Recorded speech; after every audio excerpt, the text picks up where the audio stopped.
सत्कारयोग साध संगत जी, अज गुरुद्वारा ईश्वर प्रकाश कविया नंगल विखे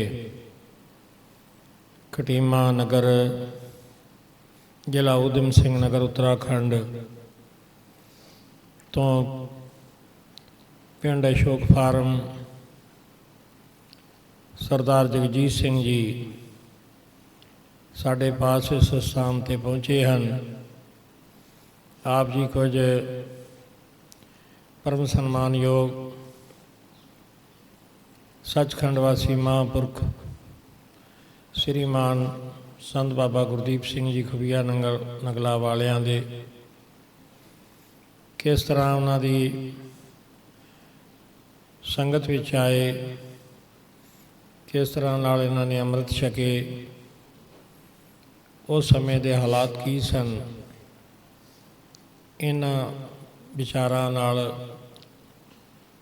सरदार जगजीत सिंह जी नाल सांझ पावांगे। सब तो पहला सरदार जगजीत सिंह जी गुरु संगत दे नाल गुरु महाराज जी की बख्शी हुई फतेह सांझी करिए। वाहिगुरु जी का खालसा, वाहिगुरु जी की फतेह। जी आयां नूं आप जी समय समय नाल आके दीवाना विच हाज़री भरते रहिंदे हो परिवार समेत, अते आप जी दे सत्कारयोग पिता सरदार जगीर सिंह जी फौजी साहब बड़े लंबे समय तो महापुरखों की संगत करते आए हैं। सो आप जी इस बारे कुछ विचार जो दसने चाहते हो उन्होंने रखो बई आप जी के परिवार आप जी के बजुर्गों का महापुरखों के नाल मिलाप किस तरीके से कदों किस जगह पर होया।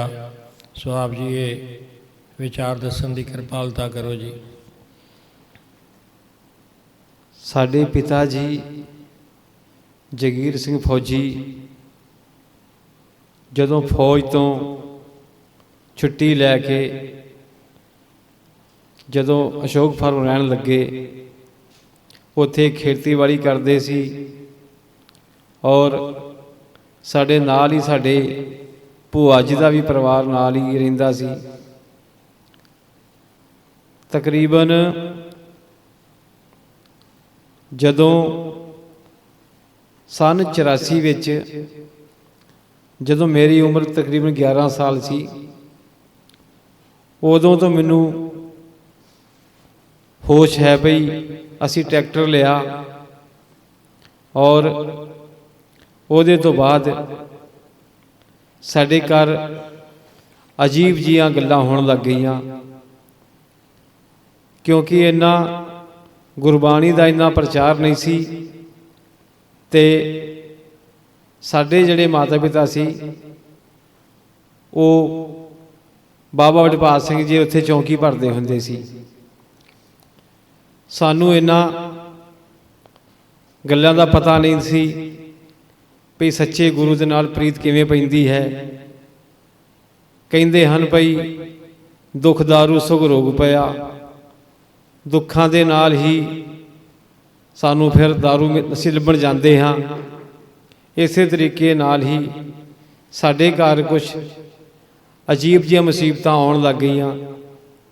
साडा ट्रैक्टर जो है खेत में चलना चंगे भले चल रहे नवे ट्रैक्टर ने किते भी बंद हो जाना, तोड़ फोड़ हो जानी, उहदे विच सानू समय की हानि साडी होण लग गई, पैसे का नुकसान होण लग गया, साडे काम जिहड़े खेतीबाड़ी दे वो डाउन होण लग गए और साडे घर विच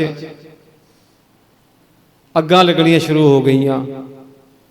साडा खेत विच असीं जिवें जाना, एक बार साडी कणक च अग लग गई, साडे घर डंगरां दे झाले विच अग लग गई। असीं सोचिया शायद कोई उहदा फिजिकल रीजन होना, कोई ना कोई शॉर्ट सर्किट या कुछ इदां दा। पर जदों साडे बक्सियां च पए होए कपड़े भी सड़न लग गए और साडे घर दुध की टंगी हुई बाल्टी विच लाल खून के छिट्टे उहदे च नज़र आउण लग गए। ਇੱਥੋਂ ਤੱਕ ਕਿ ਸਾਡੇ ਘਰੋਂ ਪੈਸੇ ਵੀ ਗਾਇਬ ਹੋਣ ਲੱਗ ਗਏ। ਫਿਰ ਇੱਕ ਦੂਜੇ 'ਤੇ ਸ਼ੱਕ ਵੀ ਹੁੰਦਾ ਵੀ ਪੈਸੇ ਕਿੱਧਰ ਗਏ। ਇਹੋ ਜਿਹੀਆਂ ਘਟਨਾਵਾਂ ਹੋਣ ਲੱਗ ਗਈਆਂ। ਬੜੇ ਪਰੇਸ਼ਾਨ। ਫਿਰ ਪਰੇਸ਼ਾਨ ਹੋ ਕੇ ਪਿਤਾ ਜੀ ਬੜਿਆਂ ਥਾਵਾਂ 'ਤੇ ਗਏ। ਮੁਸੀਬਤ ਪਰੇਸ਼ਾਨੀ ਵੱਧਦੀ ਹੀ ਗਈ।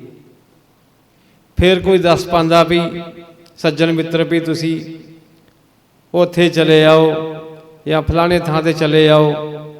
ਫਿਰ ਉੱਧਰ ਨੂੰ ਵੀ ਗਏ ਪਰ ਕੋਈ ਫਾਇਦਾ ਨਹੀਂ ਹੁਆ, ਸਗੋਂ ਨੁਕਸਾਨ ਵੱਧਦੇ ਹੀ ਗਏ।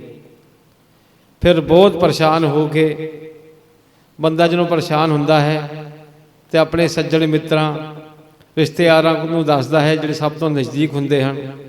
ਅਸੀਂ ਤੇ ਛੋਟੇ ਸੀ, ਪਿਤਾ ਜੀ ਪਰ ਸਾਡੇ ਮਾਮਾ ਜੀ ਗੁਰਮੀਤ ਸਿੰਘ ਜੀ ਪੁੰਨਾਪੁਰ ਜੱਗੀ ਫਾਰਮ ਖਟੀਮਾ ਦੇ, ਜਦੋਂ ਉਹਨਾਂ ਨੂੰ ਪਤਾ ਲੱਗਿਆ ਵੀ ਇਹਨਾਂ ਦੇ ਘਰ ਬੜੀ ਪਰੇਸ਼ਾਨੀ ਚੱਲ ਰਹੀ ਹੈ, ਫਿਰ ਉਹਨਾਂ, ਚੂੰਕਿ ਉਹ ਗੁਰੂ ਘਰਾਂ ਸੇਵਾ ਜਾਂਦੇ ਸੀ ਔਰ ਉਹ ਮਹਾਂਪੁਰਸ਼ਾਂ ਦੇ ਨਾਲ ਉਹਨਾਂ ਦੇ ਮਿਲਾਪ ਹੋ ਚੁੱਕੇ ਸੀ, ਇਸ ਲਈ ਉਹਨਾਂ ਨੇ ਸਾਡੇ ਪਿਤਾ ਜੀ ਨੂੰ ਦੱਸਿਆ ਵੀ ਆਪ ਜੀ ਜਿਹੜੇ ਬਾਬਾ ਜੀ ਖੁਫੀਆ ਨੰਗਲ ਵਾਲੇ ਹਨ, ਇਹਨਾਂ ਨੂੰ ਜਾ ਕੇ ਮਿਲੋ, ਤੁਹਾਨੂੰ ਉੱਥੋਂ ਜ਼ਰੂਰ ਕੁਛ ਨਾ ਕੁਛ ਤੁਹਾਨੂੰ ਰਾਹਤ ਮਿਲੇਗੀ।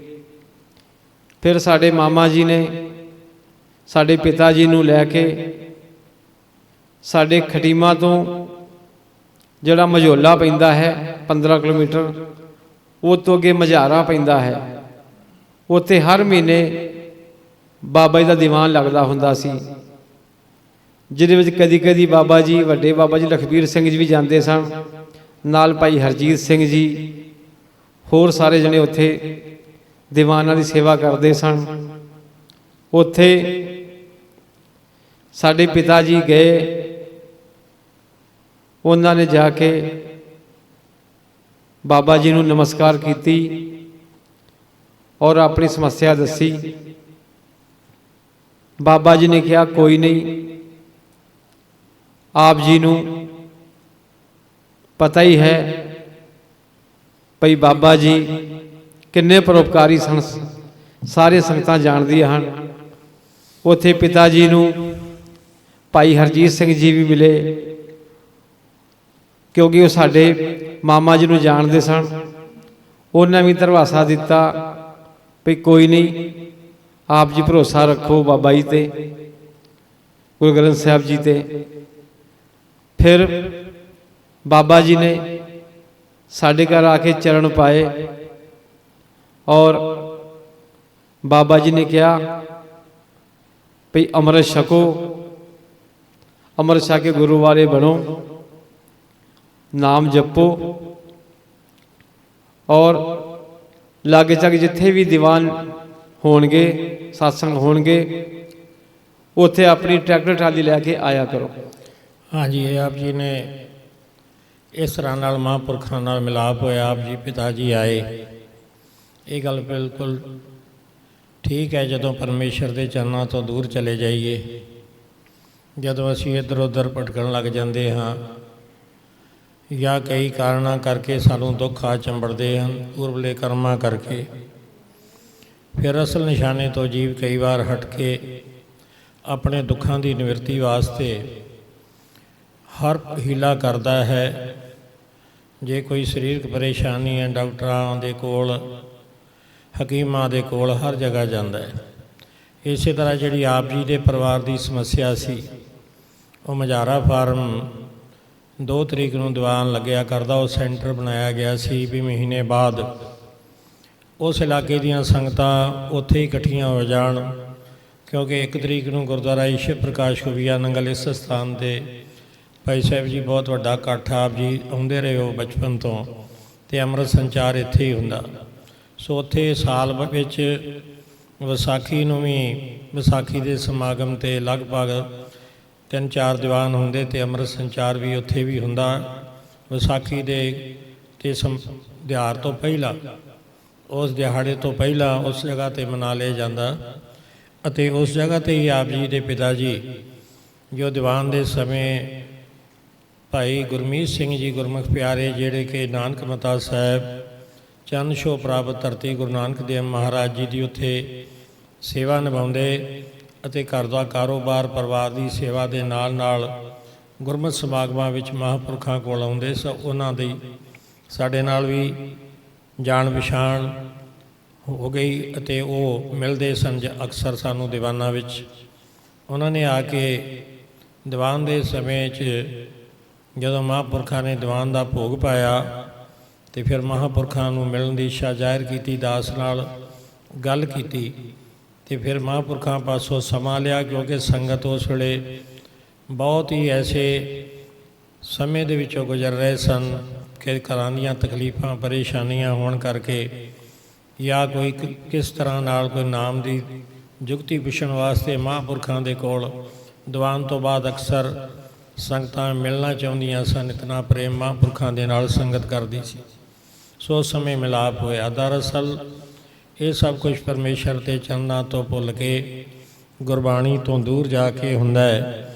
ਅਤੇ ਕਬੀਰ ਸਾਹਿਬ ਜੀ ਨੇ ਪਾਵਨ ਗੁਰਬਾਣੀ ਸ੍ਰੀ ਗੁਰੂ ਗ੍ਰੰਥ ਸਾਹਿਬ ਮਹਾਰਾਜ ਦੇ ਬਚਨ ਹਨ, ਕਬੀਰ ਜਹ ਕਰ ਸਾਧ ਨਾ ਸੇਵੀ ਹੈ, ਹਰ ਕੀ ਸੇਵਾ ਨਾਹੇ, ਤੇ ਘਰ ਮਰ ਹਟ ਸਾਰਥਕੇ ਭੂਤ ਵਸੈ ਤਿਨ ਮਾਹੇ।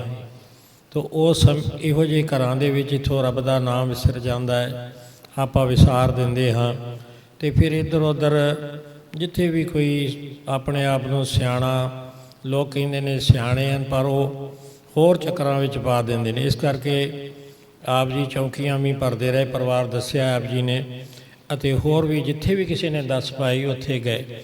ਸੋ ਇਹ ਪਰਮੇਸ਼ਰ ਤੋਂ ਦੂਰ ਜਾ ਕੇ ਫਿਰ ਜਦੋਂ ਮਹਾਂਪੁਰਖਾਂ ਨੇ ਆਪ ਜੀ ਦੇ ਪਿਤਾ ਜੀ ਦੀ ਬੇਨਤੀ ਸੁਣੀ ਅਤੇ ਉਹਨਾਂ ਨੇ ਸਾਰੀ ਸਮੱਸਿਆ ਜਿਹੜੀ ਆਪ ਜੀ ਨੇ ਦੱਸੀ ਹੈ ਉਸ ਸਮੇਂ ਵੀ ਮਹਾਂਪੁਰਖਾਂ ਦੇ ਨਾਲ ਸਾਂਝੀ ਕੀਤੀ ਅਤੇ ਕਿਹਾ ਵੀ ਸਾਨੂੰ ਇਸ ਦੁੱਖ ਤੋਂ ਨਿਵਰਤੀ ਕਿਵੇਂ ਮਿਲ ਸਕਦੀ ਹੈ। ਸੋ ਮਹਾਂਪੁਰਖਾਂ ਨੇ ਕਿਹਾ ਵੀ ਤੁਸੀਂ ਸਾਰਾ ਪਰਿਵਾਰ ਅੰਮ੍ਰਿਤ ਛਕੋ, ਗੁਰੂ ਵਾਲੇ ਬਣੋ, ਪਹਿਲਾਂ ਗੁਰੂ ਕੀ ਸਿੱਖੀ ਧਾਰਨ ਕਰੋ, ਇਹ ਸਾਰੇ ਵਰਮਾਂ ਭੈਮਾਂ 'ਚੋਂ ਅੱਡ ਹੋ ਜਾਓ, ਗੁਰੂ ਮਹਾਰਾਜ ਜੀ ਦਾ ਨਿਤਨੇਮ ਕਰੋ ਅਤੇ ਦੀਵਾਨਾਂ ਵਿੱਚ ਆਓ, ਫਿਰ ਤੁਸੀਂ ਅੰਮ੍ਰਿਤ ਛਕ ਕੇ ਗੁਰੂ ਵਾਲੇ ਬਣੋ। ਅਤੇ ਆਪ ਜੀ ਦੇ ਪਿਤਾ ਜੀ ਨੇ ਬੇਨਤੀ ਕੀਤੀ ਕਿ ਬਾਬਾ ਜੀ ਆਪ ਜੀ ਸਾਡੇ ਘਰ ਚਰਨ ਪਾਓ, ਉੱਥੇ ਜਾ ਕੇ ਦੇਖੋ ਸਾਡੀ ਕੀ ਹਾਲਤ ਹੈ। ਸੋ ਮਹਾਂਪੁਰਖਾਂ ਨੇ ਸਮਾਂ ਦਿੱਤਾ, ਆਪ ਜੀ ਦੇ ਘਰ ਗਏ ਅਤੇ ਉੱਥੇ ਫਿਰ ਬਚਨ ਬਿਲਾਸ ਸਾਰੇ ਪਰਿਵਾਰ ਨੇ ਕੀਤੇ, ਹੋਰ ਵੀ ਸੰਗਤਾਂ ਆਈਆਂ ਅਤੇ ਉੱਥੋਂ ਆਪ ਜੀ ਨੂੰ ਫਿਰ ਅੰਮ੍ਰਿਤ ਛਕਣ ਵਾਸਤੇ ਸਮੇਤ ਪਰਿਵਾਰ ਜਦੋਂ ਮਹਾਂਪੁਰਖਾਂ ਨੇ ਪ੍ਰੇਰਿਤ ਕਰਕੇ ਇਸ ਪਾਸੇ ਵੱਲ ਮੋੜਿਆ, ਸ੍ਰੀ ਗੁਰੂ ਗ੍ਰੰਥ ਸਾਹਿਬ ਜੀ ਦੇ ਚਰਨਾਂ ਨਾਲ ਜੋੜਨ ਵਾਸਤੇ ਆਪ ਜੀ ਨੂੰ ਸ਼ੁਭ ਸਿਕਸ਼ਾ ਦਿੱਤੀ ਅਤੇ ਫਿਰ ਆਪ ਜੀ ਨੇ ਅੰਮ੍ਰਿਤ ਉਸ ਸਮੇਂ ਆ ਕੇ ਸਾਰਿਆਂ ਛਕੇ। ਉਹਦੇ ਬਾਰੇ ਆਪ ਜੀ ਹੁਣ ਚਾਨਣਾ ਬਹੁਤ ਦੱਸੋ ਅੱਗੇ ਜੀ। ਹਾਂਜੀ, ਬਾਬਾ ਜੀ ਦੀ ਬਹੁਤ ਵੱਡੀ ਕਿਰਪਾ ਰਹੀ। ਜਦੋਂ ਹੀ ਉਹਨਾਂ ਨੇ ਸਾਡੇ ਘਰ ਚਰਨ ਪਾਏ ਔਰ ਸਾਨੂੰ ਉਹਨਾਂ ਨੇ ਜਦੋਂ ਕਿਹਾ ਵੀ ਅੰਮ੍ਰਿਤ ਛਕੋ, ਸਾਡੇ ਪਰਿਵਾਰ ਨੇ, ਸਾਡੇ ਵੱਡੇ ਭਰਾ, ਛੋਟਾ ਭਰਾ, ਸਾਡੀਆਂ ਭੈਣਾਂ, ਮਾਤਾ ਪਿਤਾ, ਅਸੀਂ ਸਾਰੇ ਅੰਮ੍ਰਿਤ ਛਕਿਆ। ਔਰ ਸਾਡੇ ਪਿਤਾ ਜੀ ਟਰੈਕਟਰ ਟਰਾਲੀ ਲੈ ਕੇ ਲਾਗੇ ਦੀਵਾਨ ਜਿੱਥੇ ਵੀ ਹੋਣਾ, ਮਜਾਰੇ ਔਰ ਬਗੌਰਾ, ਦੁਰੀਆ ਪਲੀਆ, ਹਰਦਾਸਪੁਰ, ਇਹ ਸਾਰੇ ਇਲਾਕੇ ਦੇ ਜਦੋਂ ਵੀ ਦੀਵਾਨ ਹੋਣੇ ਤੇ ਟਰੈਕਟਰ ਟਰਾਲੀ ਲੈ ਕੇ ਨਾਲ ਸੰਗਤਾਂ ਨੂੰ ਲੈ ਕੇ ਜਾਣਾ। ਕਿਉਂਕਿ ਉਹ ਸਮਾਂ ਜਿਹੜਾ ਸੀ ਕੋਈ ਪ੍ਰਚਾਰ ਨਹੀਂ ਸੀ ਕਰਦਾ ਉਦੋਂ ਧਰਮ ਦਾ, ਸਿੱਖੀ ਦਾ, ਕੇਵਲ ਧੰਤਾਯੋਗ ਬਾਬਾ ਜੀ ਹੀ ਜਿਹੜੇ ਸਨ ਜਿਨ੍ਹਾਂ ਨੇ ਬਹੁਤ ਘਾਲਣਾ ਘਾਲੀ ਔਰ ਬਹੁਤ ਪ੍ਰਚਾਰ ਕੀਤਾ। ਲਗਭਗ 95% ਘਰਾਂ 'ਚ ਉਦੋਂ ਤਾਮਸੀ ਭੋਜਨ ਚੱਲਦੇ ਸਨ, ਸ਼ਰਾਬ, ਮੀਟ, ਔਰ ਭਟਕੇ ਹੋਏ ਸੀ ਸਾਰੇ ਹੀ ਲੋਕ ਸਾਡੇ ਸਿੱਖ ਸਮਾਜ ਦੇ। ਕਿਉਂਕਿ ਜਦੋਂ ਜ਼ਿਆਦਾ ਲੋਕ ਇੱਕ ਪਾਸੇ ਚੱਲਦੇ ਹਨ ਤੇ ਫਿਰ ਉਹਨਾਂ ਦੀ ਹੀ ਚੱਲਦੀ ਹੈ। ਬੜਾ ਔਖਾ ਸਮਾਂ ਸੀ ਉਹ, ਪਰ ਮਹਾਂਪੁਰਸ਼ਾਂ ਨੇ ਜਿਹੜੇ ਤਰੀਕੇ ਨਾਲ ਪ੍ਰਚਾਰ ਕੀਤਾ, ਹੋਰ ਵੀ ਬਹੁਤ ਸਾਰੇ ਕਥਿਤ ਧਰਮ ਦੇ ਠੇਕੇਦਾਰ ਘੁੰਮਦੇ ਹਨ, ਪਰ ਕਿਸੇ ਨੇ ਵੀ ਇਸ ਤਰੀਕੇ ਨਾਲ ਪ੍ਰਚਾਰ ਨਹੀਂ ਕੀਤਾ ਜਿਵੇਂ ਬਾਬਾ ਜੀ ਨੇ ਭਲਾ ਕਰਦੇ ਹੋਏ, ਔਰ ਸਖਤੀ ਵੀ ਦਿਖਾਈ ਬਾਬਾ ਜੀ ਨੇ। ਉਹਨਾਂ ਨੇ ਕਿਹਾ ਕੋਈ ਮਾਫੀ ਨਹੀਂ, ਪਹਿਲਾਂ ਅੰਮ੍ਰਿਤ ਛਕੋ, ਗੁਰੂ ਵਾਲੇ ਬਣੋ, ਫਿਰ ਤੁਹਾਡੀ ਗੱਲ ਸੁਣੀ ਜਾਏਗੀ।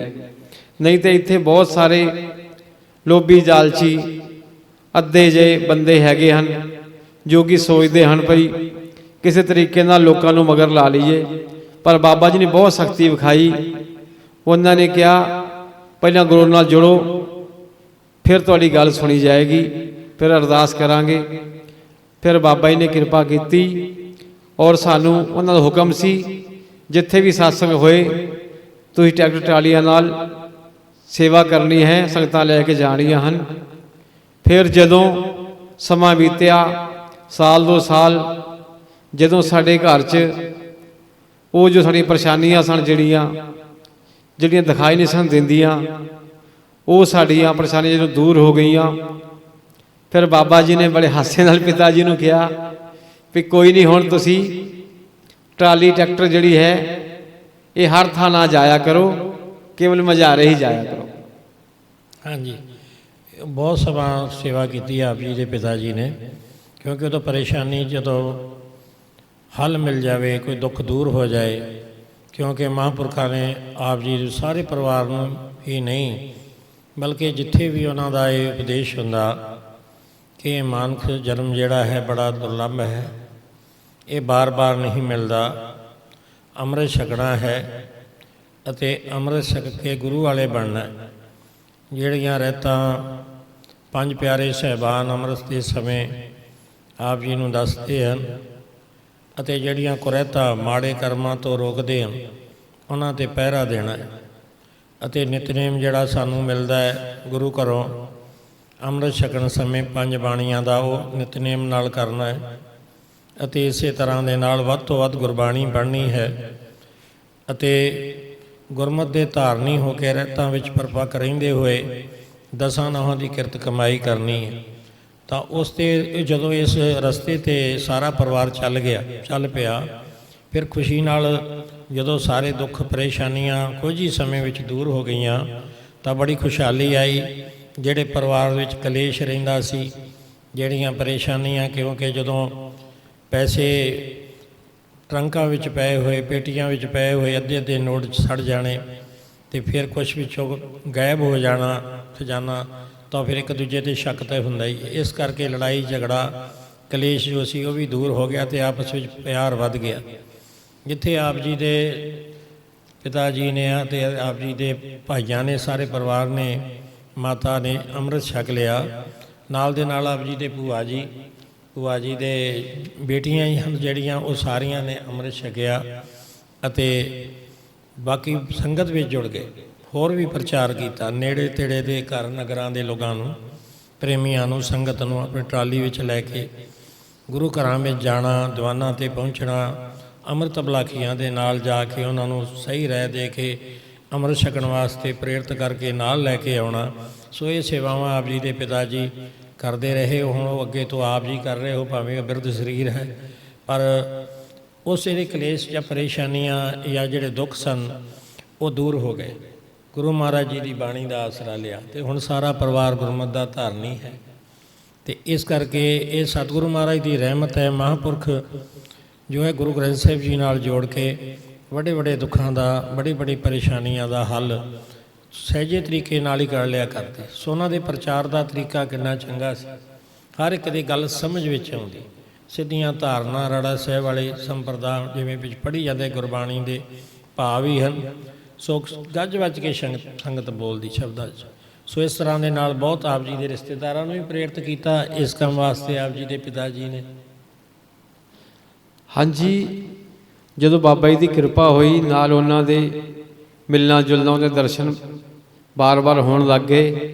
ਫਿਰ ਉਹਨਾਂ ਦੇ ਬਚਨ ਵੀ ਸਾਨੂੰ ਸ਼ੁਰੂ 'ਚ ਅਸੀਂ ਬੜੇ ਝਿਜਕਦੇ ਸੀ, ਕਿਉਂਕਿ ਬਾਬਾ ਜੀ ਦੀ ਪਰਸਨੈਲਿਟੀ, ਉਹਨਾਂ ਦਾ ਆਫਾ ਮੰਡਲ ਹੀ ਇਹੋ ਜਿਹਾ ਸੀ ਵੀ ਸਾਡੇ ਵਰਗੇ ਜਿਹੜੇ ਕੁਕਰਮੀ ਬੰਦੇ ਸਨ, ਉਹਨਾਂ ਦਾ ਤਾਂ ਹਿੰਮਤ ਨਹੀਂ ਸੀ ਪੈਂਦੀ ਬਾਬਾ ਜੀ ਬਾਰੇ ਵੇਖਣ ਦੀ ਵੀ। ਫਿਰ ਵੀ ਉਹ ਕਿਰਪਾ ਦੇ ਕਰਕੇ ਉਸ ਮੌਕੇ ਨੂੰ ਸਹਿਜਤਾ ਨਾਲ ਲੈ ਲੈਂਦੇ ਸੀ ਤਾਂ ਕਿ ਦੂਜੇ ਨੂੰ ਗੱਲ ਕਰਨ ਦਾ ਸਹੀ ਤਰੀਕੇ ਨਾਲ ਮੌਕਾ ਮਿਲ ਜਾਏ। ਫਿਰ ਬਾਬਾ ਜੀ ਸਮਝਾਉਂਦੇ ਸੀ, ਜਿਵੇਂ ਕੋਈ ਪਿਤਾ ਹੁੰਦਾ ਹੈ, ਉਹ ਲੱਖਾਂ ਹੀ ਪਰਉਪਕਾਰ ਬਾਲਕ 'ਤੇ ਕਰਦਾ ਹੈ, ਪਰ ਬਾਲਕ ਜਿਹੜਾ ਹੁੰਦਾ ਹੈ ਉਹ ਜਿਹੜੀਆਂ ਗੱਲਾਂ ਖੁਦ ਪਿਤਾ ਤੋਂ ਮੰਗਦਾ ਹੈ ਉਹ ਉਹੀ ਯਾਦ ਰੱਖਦਾ ਹੈ।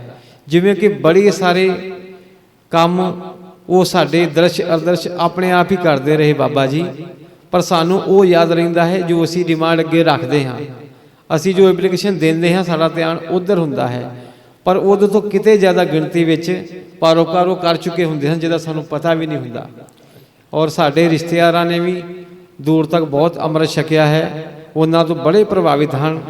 ਤਰਾਈ ਵਿੱਚ ਵੈਸੇ ਤਾਂ ਸਾਨੂੰ ਹੁਣ ਉਮਰ ਨਾਲ ਜਾਣਕਾਰੀ ਹੋ ਗਈ ਹੈ ਪਈ ਕਿ ਉੱਤਰਾਖੰਡ, ਯੂਪੀ, ਬਿਹਾਰ, MP, ਪੰਜਾਬ, ਮਹਾਰਾਸ਼ਟਰ ਕਿੱਥੇ ਨਹੀਂ ਬਾਬਾ ਜੀ ਗਏ, ਪੂਰੇ ਦੇਸ਼ ਵਿੱਚ ਵਿਦੇਸ਼ਾਂ ਵਿੱਚ ਉਹਨਾਂ ਕਰਕੇ ਅੰਮ੍ਰਿਤ ਵਾਲੇ ਸਿੱਖ ਸਜੇ, ਅੰਮ੍ਰਿਤ ਛਕਿਆ। ਉਹਨਾਂ ਦੇ ਬਹੁਤ ਦੁਨੀਆ ਤਾਰੀ ਉਹਨਾਂ ਨੇ। ਗੁਰੂ ਨਾਨਕ ਦੇਵ ਜੀ ਦੀ, ਗੁਰੂ ਗੋਬਿੰਦ ਸਿੰਘ ਸਿੱਖੀ ਜਿਹੜੀ ਉਹਨਾਂ ਨੇ ਘਰ ਘਰ ਪਹੁੰਚਾਈ ਹੈ, ਪ੍ਰਚਾਰ ਕੀਤਾ ਹੈ। ਬੜੇ ਔਖੇ ਪ੍ਰਚਾਰ ਹਨ। ਅੱਜ ਐਡੇ ਵੱਡੀਆਂ ਸੰਸਥਾਵਾਂ ਹਨ, ਉਹ ਪੂਰਾ ਜ਼ੋਰ ਲਾ ਕੇ ਵੀ 1% ਵੀ ਉਹਨਾਂ ਤੋਂ ਫਲ ਨਹੀਂ ਮਿਲ ਪਾ ਰਿਹਾ। ਖਾਸ ਤੌਰ 'ਤੇ ਅੰਮ੍ਰਿਤ ਛਕਣ ਵਾਲਾ ਜਿਹੜਾ ਪਕਸ਼ ਹੈਗਾ, ਬਾਬਾ ਜੀ ਦੇ ਬਹੁਤ ਵੱਡੇ ਪਰਉਪਕਾਰ ਪੂਰੀ ਦੁਨੀਆ 'ਤੇ ਹਨ। ਉਹਨਾਂ 'ਚ ਇੱਕ ਨਿਮਾਣੇ ਜੀ ਅਸੀਂ ਵੀ ਹਨ। ਸਾਡੇ 'ਤੇ ਬਹੁਤ ਵੱਡੇ ਪਰਉਪਕਾਰ ਹਨ ਬਾਬਾ ਜੀ ਦੇ। ਹਾਂਜੀ, ਵੇਖੋ ਜਿਤਨੀਆਂ ਵੀ ਸਿੱਖ ਸੰਸਥਾਵਾਂ ਹਨ ਅਤੇ ਜਿੰਨੇ ਵੀ ਅਦਾਰੇ ਹਨ ਸਿੱਖ ਪੰਥ ਦੇ, ਸਾਰੇ ਹੀ ਪ੍ਰਚਾਰ ਕਰਨ ਦੀ ਕੋਸ਼ਿਸ਼ ਕਰਦੇ ਨੇ। ਪ੍ਰਚਾਰਕ ਜਗ੍ਹਾ ਜਗ੍ਹਾ ਜਾ ਕੇ ਗੁਰਬਾਣੀ ਦੀ ਕਥਾ ਕੀਰਤਨ ਕਰਦੇ ਨੇ, ਪਰ ਜਿਹੜੇ ਪੂਰਨ ਮਹਾਂਪੁਰਖਾਂ ਦੇ ਬਚਨ, ਕਮਾਏ ਹੋਏ ਬਚਨ, ਉਹ ਜਗਿਆਸੂ ਦੇ ਦਿਲ ਦੀ ਤਹਿ ਤੱਕ ਪਹੁੰਚ ਜਾਂਦੇ ਨੇ। ਸੋ ਉਹਨਾਂ ਦਾ ਅਸਰ ਵਧੇਰੇ ਅਤੇ ਮਹਾਂਪੁਰਖਾਂ ਦਾ ਕੁਝ ਐਸਾ ਪ੍ਰਭਾਵ ਕਿ ਉਹ ਸੰਗਤ ਜੋ ਸੀ ਬਿਨਾਂ ਜਾਣ ਪਛਾਣ ਤੋਂ ਵੀ ਖਿੱਚੇ ਆਉਂਦੇ। ਜੇ ਕਿਸੇ ਨੂੰ ਪਤਾ ਲੱਗਦਾ ਐਸਾ ਵਾਹਿਗੁਰੂ ਜੀ ਵੱਲੋਂ ਇਤਨਾ ਉਹਨਾਂ ਦਾ ਸੀ ਜਿੱਥੇ ਵੀ ਬੈਠਦੇ। ਸੋ ਹੁਣ ਵੀ ਇਹ ਸੰਸਥਾ ਦੇ ਵਿੱਚ ਉਹੀ ਉਸੇ ਤਰ੍ਹਾਂ ਹੀ ਚੱਲਦਾ ਹੈ, ਉਹਨਾਂ ਦੇ ਸਮੇਂ ਅਤੇ ਉਹਨਾਂ ਦੇ ਦੇਸ਼ਾਂ ਅਨੁਸਾਰ। ਅਤੇ ਆਪ ਜੀ ਦੇ ਸਪੁੱਤਰ ਇਹ ਸੰਸਥਾ ਦੇ ਮੁਖੀ ਸਤਿਕਾਰਯੋਗ ਸੰਤ ਬਾਬਾ ਸਤਨਾਮ ਸਿੰਘ ਜੀ ਦੀ ਅਗਵਾਈ ਵਿੱਚ ਇਹ ਸਾਰੇ ਪ੍ਰੋਗਰਾਮ ਉਸ ਤਰ੍ਹਾਂ ਹੀ ਚੱਲ ਰਹੇ ਹਨ ਸਤਿਗੁਰੂ ਜੀ ਦੀ ਕਿਰਪਾ ਨਾਲ। ਉਸ ਤਰ੍ਹਾਂ ਹੀ ਦੀਵਾਨ, ਉਸ ਤਰ੍ਹਾਂ ਹੀ ਅੰਮ੍ਰਿਤ ਸੰਚਾਰ ਦੇ ਸਮਾਗਮ। ਪਰ ਉਹਨਾਂ ਦੀ ਜਿਹੜੀ ਕਮੀ ਹੈ ਉਹ ਹਮੇਸ਼ਾ ਸਰੀਰ ਕਰਕੇ ਨਜ਼ਰ ਨਹੀਂ ਆ ਰਹੇ, ਪਰ ਉਹਨਾਂ ਦੇ ਬਚਨਾਂ ਨਾਲ ਬਹੁਤ ਸਾਰੀ ਸੰਗਤ ਲਾਭ ਕਮਾ ਰਹੀ ਹੈ।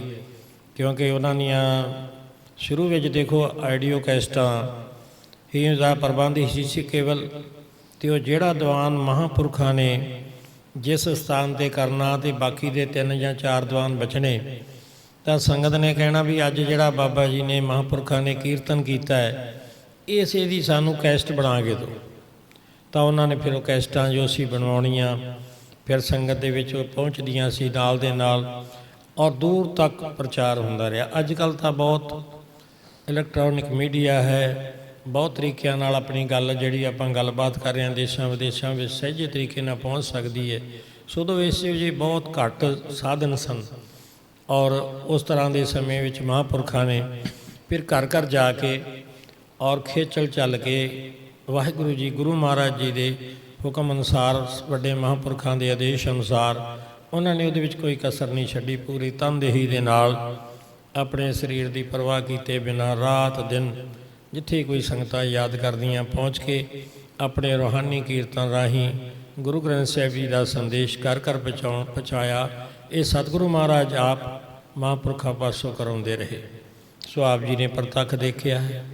ਸੋ ਹੋਰ ਵੀ ਬਹੁਤ ਦੂਰ ਤੱਕ ਸੰਗਤਾਂ ਲਾਭ ਪ੍ਰਾਪਤ ਕਰ ਰਹੀਆਂ ਹਨ, ਕਰਦੀਆਂ ਰਹਿਣਗੀਆਂ। ਸੋ ਆਪ ਜੀ ਤੇ ਹੋਰ ਕੋਈ ਵਿਚਾਰ ਰੱਖਣੀ ਚਾਹੋ ਤਾਂ ਰੱਖ ਸਕਦੇ ਹੋ ਭਾਈ ਸਾਹਿਬ ਜੀ। ਬਾਬਾ ਜੀ ਉਹਨਾਂ ਬਾਰੇ ਕੀ ਅਸੀਂ ਕਹਿ ਸਕਦੇ ਹਾਂ? ਬ੍ਰਹਮ ਗਿਆਨੀ ਤ੍ਰਿਕਾਲਦਰਸ਼ੀਓ, ਆਉਣ ਵਾਲੇ ਸਮੇਂ ਨੂੰ ਜਾਣਨ ਵਾਲੇ ਬਾਬਾ ਜੀ ਮਹਾਂਪੁਰਸ਼ ਇਹੋ ਜਿਹੇ।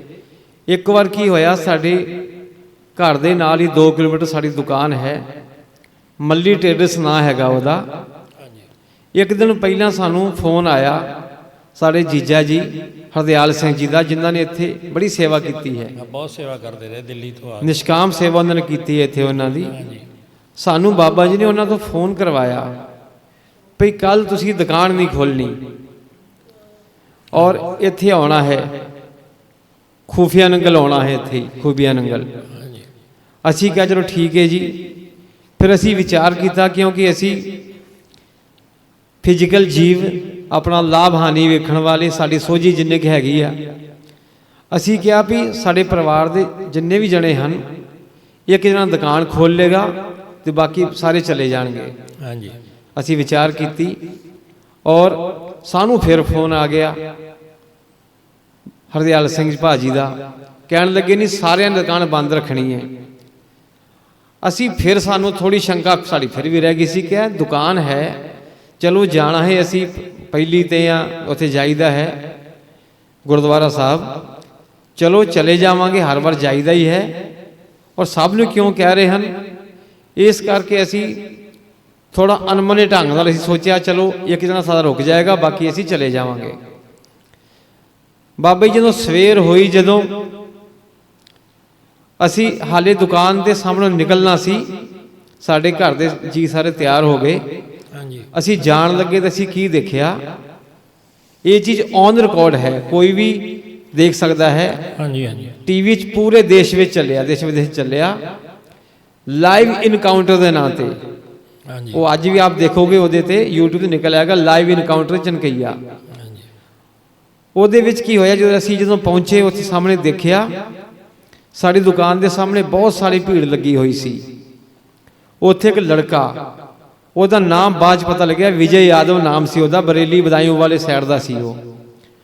ਉਹਨੇ ਇੱਕ ਲੜਕੀ ਦੇ ਕੰਨ ਤੇ ਤਮੰਚਾ ਲਾਇਆ ਹੋਇਆ ਸੀ, ਪਤਾ ਨਹੀਂ ਉਹ ਕੀ ਕਰਨਾ ਚਾਹੁੰਦਾ ਸੀ, ਉਹਦਾ ਕਿਡਨੈਪ ਕਰਨਾ ਚਾਹ ਰਿਹਾ ਸੀ ਸ਼ਾਇਦ।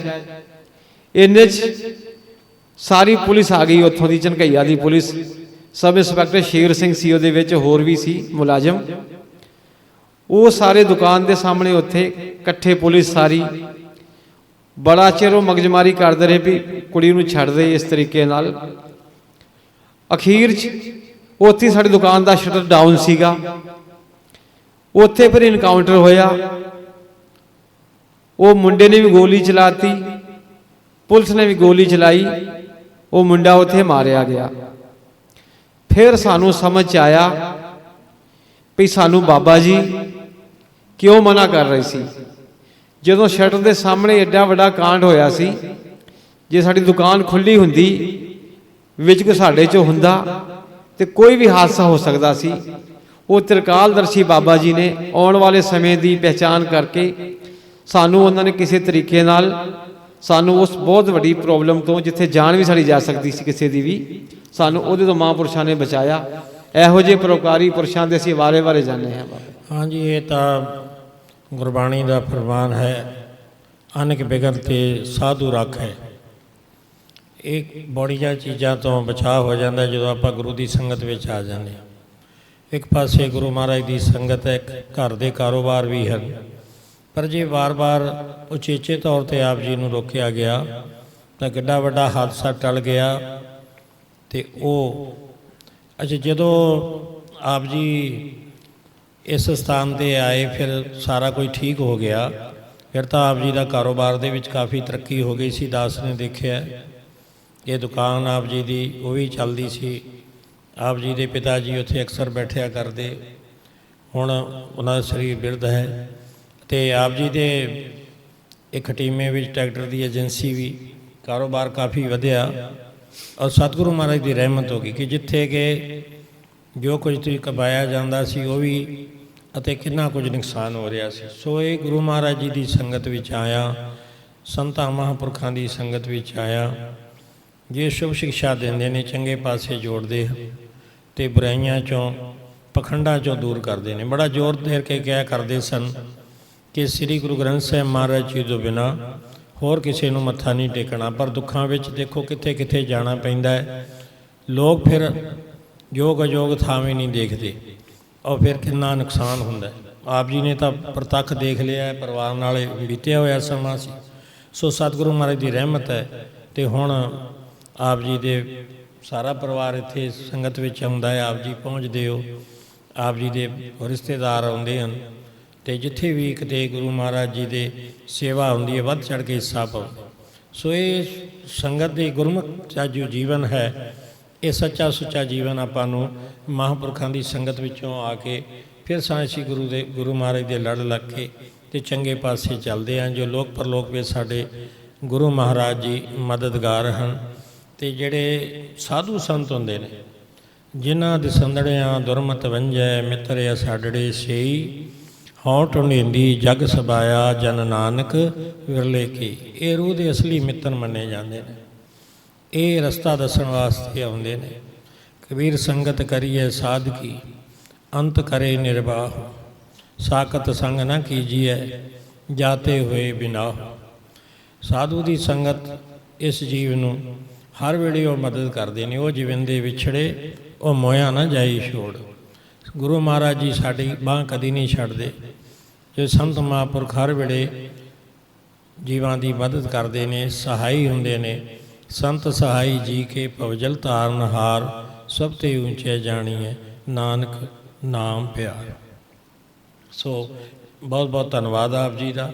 ਆਪ ਜੀ ਨੇ ਆ ਕੇ ਆਪਣੇ ਵਿਚਾਰ ਸਾਂਝੇ ਕੀਤੇ, ਸੋ ਬਹੁਤ ਬਹੁਤ ਆਪ ਜੀ ਦਾ ਧੰਨਵਾਦ ਹੈ। ਕੋਈ ਹੋਰ ਬਚਨ ਤਾਂ ਨਹੀਂ ਰਹਿ ਗਿਆ ਆਪ ਜੀ ਦਾ? ਆਪ ਜੀ ਦਾ ਬਹੁਤ ਬਹੁਤ ਧੰਨਵਾਦ ਜੀ, ਜੋ ਆਪ ਜੀ ਨੇ ਸਦਕੇ ਨਿਮਾਣੇ ਜੇ ਨੂੰ ਉਹਨਾਂ ਮਹਾਂਪੁਰਸ਼ਾਂ ਦੀ ਸ਼ਾਨ 'ਚ ਅਸੀਂ ਕੀ ਕਹਿ ਸਕਦੇ ਹਾਂ, ਪਰ ਜੋ ਸਾਡੇ 'ਤੇ ਬੀਤਿਆ ਹੈ ਅਸੀਂ ਉਹਨੂੰ ਬਹੁਤ ਘੜ ਕਰਕੇ ਦੱਸਿਆ ਹੈ। ਹਾਲੇ ਬਹੁਤ ਸਾਰੀਆਂ ਗੱਲਾਂ ਹਨ, ਬਹੁਤ ਹੀ ਪਰਉਪਕਾਰ ਹਨ। ਇੱਥੇ ਸ਼ਾਮ ਪੈ ਜਾਏਗੀ, ਉਹਨਾਂ ਦੇ ਪਰਉਪਕਾਰ ਗਿਣਿਆ ਨਹੀਂ ਜਾ ਸਕਦੇ। ਉਹਨਾਂ ਦਾ ਬਹੁਤ ਬਹੁਤ ਧੰਨਵਾਦ। ਅੱਜ ਬਾਬਾ ਜੀ ਜਿਹੜੇ ਉਹਨਾਂ ਦੇ ਵਰਸਾਏ ਹਨ ਬਾਬਾ ਜੀ ਮੌਜੂਦਾ ਮੁਖੀ, ਉਹ ਵੀ ਬੜੇ ਪਰਉਪਕਾਰ ਕਰ ਰਹੇ ਹਨ। ਉਹਨਾਂ ਦੇ ਵੀ ਬਹੁਤ ਸਾਰੇ ਪ੍ਰਤੱਖ ਸਾਡੇ ਦੇਖੇ ਹੋਏ, ਸਾਡੇ ਪਰਿਵਾਰ ਦੇ ਬੀਤੇ ਹੋਏ। ਫਿਰ ਅਸੀਂ ਬਹੁਤ ਸਾਰੇ ਪਰਉਪਕਾਰ ਹੋ ਰਹੇ ਹਨ, ਲਗਾਤਾਰ ਚੱਲ ਰਹੇ ਹਨ। ਉਹੀ ਜੋਤ ਕੰਮ ਕਰ ਰਹੀ ਹੈ ਅੱਜ ਵੀ। ਇਹ ਜੀ ਸਾਧੂ ਸੰਤਾਂ ਮਹਾਂਪੁਰਸ਼ਾਂ ਨੇ ਸ੍ਰੀ ਗੁਰੂ ਗ੍ਰੰਥ ਸਾਹਿਬ ਜੀ ਦੇ ਚਰਨਾਂ ਨਾਲ ਜੋੜਨਾ ਹੈ, ਅਤੇ ਦੁੱਖ ਜਿਹੜਾ ਉਹ ਦਾਰੂ ਹੋ ਨਿਬੜਦਾ ਹੈ ਜੇਕਰ ਗੁਰੂ ਮਹਾਰਾਜ ਦੇ ਰਸਤੇ 'ਤੇ ਚੱਲ ਪਈਏ। ਇਹ ਸਾਡੇ ਐਸੇ ਕਰਮ ਜਿਹੜੇ ਸਾਡੇ ਟਾਲੇ ਨਹੀਂ ਜਾ ਸਕਦੇ। ਫਿਰ ਉਹ ਦੁੱਖ ਦੀ ਜੇਵਰੀ ਪਾ ਕੇ ਗੁਰੂ ਮਹਾਰਾਜ ਜੀ ਆਪਣੇ ਚਰਨਾਂ ਵਿੱਚ ਸਿੱਖ ਨੂੰ ਲੈ ਆਉਂਦੇ ਨੇ, ਜਿਸ ਦਾ ਭਲਾ ਕਰਨਾ ਹੁੰਦਾ। ਅਤੇ ਜੇ ਉਸ ਦੇ ਕਰਮਾਂ ਵਿੱਚ ਭਲਾ ਹੋਣਾ ਲਿਖਿਆ ਹੈ ਤਾਂ ਉਹ ਫਿਰ ਗੁਰੂ ਮਹਾਰਾਜ ਦੀ ਕਿਰਪਾ ਨਾਲ ਦੁੱਖ ਜਦੋਂ ਆਉਂਦਾ ਹੈ, ਫਿਰ ਗੁਰੂ ਚੰਗੇ ਪਾਸੇ ਲੈ ਆਉਂਦਾ ਹੈ ਅਤੇ ਚੰਗਾ ਰਸਤਾ ਉਸ ਨੂੰ ਮਿਲ ਜਾਂਦਾ ਹੈ। ਸੋ ਸਤਿਗੁਰੂ ਮਹਾਰਾਜ ਜੀ ਦੇ ਪਿਆਰੇ ਬਹੁਤ ਹੀ ਅਨੰਨ ਗੁਰਸਿੱਖ ਭਾਈ ਸਾਹਿਬ ਭਾਈ ਗੁਰਦਾਸ ਸਿੰਘ ਜੀ ਦੱਸਦੇ ਹਨ ਕਿ ਜਿਹੜਾ ਮਨੁੱਖ ਜਨਮ ਹੈ, ਪੀਓ ਪੌਲ ਖੰਡ ਧਾਰ ਹੋਏ ਜਨਮ ਸੁਹੇਲਾ। ਇਹ ਜਨਮ ਤਾਂ ਸਫਲਾ ਹੁੰਦਾ ਹੈ ਜੇ ਗੁਰੂ ਵਾਲੇ ਬਣ ਕੇ ਅੰਮ੍ਰਿਤ ਛਕ ਕੇ ਰਹਿਤ ਰੱਖ ਕੇ ਨਾਮ ਜਪੀਏ ਅਤੇ ਰਹਿਤਾਂ ਦੇ ਧਾਰਨੀ ਹੋਈਏ। ਆਪਣੇ ਆਪ ਨੂੰ ਨੀਵਾਂ ਰੱਖ ਕੇ ਸੰਸਾਰ ਵਿੱਚ ਸਾਰਿਆਂ ਦਾ ਸਤਿਕਾਰ ਕਰਦੇ ਹੋਏ ਸਾਰੇ ਸੰਸਾਰ ਦਾ ਭਲਾ ਮੰਨੀਏ। ਨਾਨਕ ਨਾਮ ਚੜ੍ਹਦੀ ਕਲਾ, ਤੇਰੇ ਭਾਣੇ ਸਰਬੱਤ ਦਾ ਭਲਾ। ਸੋ ਆਓ ਆਪਾਂ ਇੱਥੇ ਹੀ ਇਸ ਵਿਚਾਰ ਨੂੰ ਵਿਰਾਮ ਦਿੰਦੇ ਹੋਏ, ਸੰਕੋਚਦੇ ਹੋਏ ਸੰਗਤ ਨਾਲ ਗੁਰੂ ਫਤਿਹ ਸਾਂਝੀ ਕਰੀਏ। ਵਾਹਿਗੁਰੂ ਜੀ ਕਾ ਖਾਲਸਾ, ਵਾਹਿਗੁਰੂ ਜੀ ਕੀ ਫਤਿਹ।